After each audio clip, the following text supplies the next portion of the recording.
Good morning, everyone. This is T3 Live Editor-in-Chief John Darcy here for the morning call on a 70-degree November day in New York City. Kind of weird day outside, but we'll get you the morning call here quickly as we're nearing the open. Basically, futures are up a few handles this morning. World markets are mixed. And in general, the market right now over the past few days just seems to be digesting and resting after what was a very strong October. Yesterday, we got some choppy action that was epitomized by the choppy action, as I wrote in the daily recap yesterday, in Facebook. Facebook had a wild ride, sort of, I think, dictated a lot of the market action yesterday. But first, I'll take a look at the chart of the spiders to give you a picture. As you can see, the last 2 days, we've had some corrective action back down into the 8-day.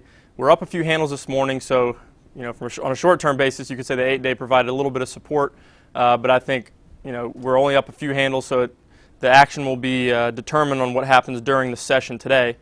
And like I said, Facebook yesterday, wild ride after earnings.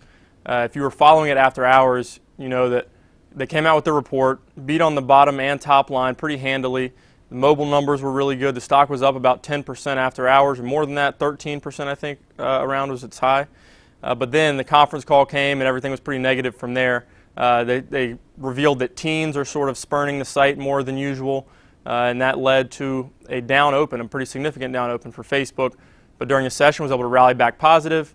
But then closed off its highs a little bit. In general, I think it's positive to see the stock hold up, consolidate, and shrug off that weak conference call they had after the earnings report. But it might need some time to set back up a little bit. And going over a couple other areas in high beta tech, talk about Google. Google continues to hold up well. Doesn't exactly have the tightest pattern in the world, but as long as it holds higher, you can continue to use these previous high pivots as areas to potentially measure new entries. And it is psychologically hard to enter a stock after a big earnings move like that, but it's one that I think could continue to get more upside after a really strong earnings report there. Amazon, sort of similar situation, nice earnings report, a little bit tighter pattern. That's one that, after the big move up, people I think have sort of stopped watching it as closely, but the longer it holds up in a base here and allows this 8-day moving average to play catch up, the higher the odds I think it could get some more momentum and potentially get into that $400 area. And then a few names from off the charts I just want to check up on if you're a subscriber to that newsletter. Staying in tech, SNDK, SanDisk, a similar situation where it had a nice earnings report, traded up, is now forming sort of an upper level base. This is a nice pattern that we're watching. We've been listing it off the charts. Hasn't gone yet, but it's still holding above the 8-day like the market at this point. Any momentum above this level could trigger a nice move, I think, in SanDisk after that nice earnings report. TRIP, TRIP.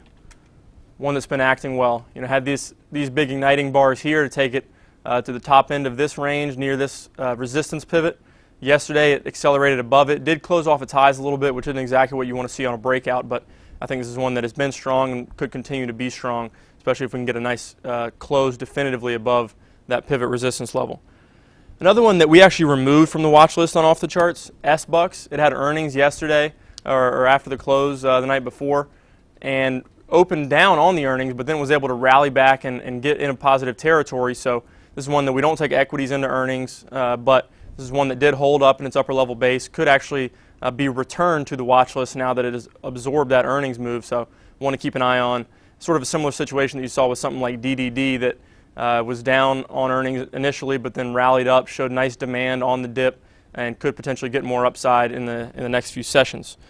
The 3D printing sector has been really hot recently. If you follow the Trade the Morning mentoring room on T3 Live, Mike Lee, Steve LeVay love trading these 3D printing stocks. VJET is one that we listed, the recent IPO on off the charts.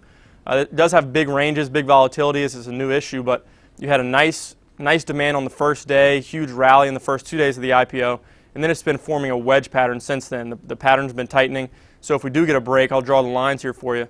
If we do get a break above this wedge, or even below the wedge, you could look at it in both directions, but because the inbound trend was bullish, you lean a little bit to the long side, and yesterday it poked its head sort of out of the wedge a little bit, so it's something to keep an eye on there.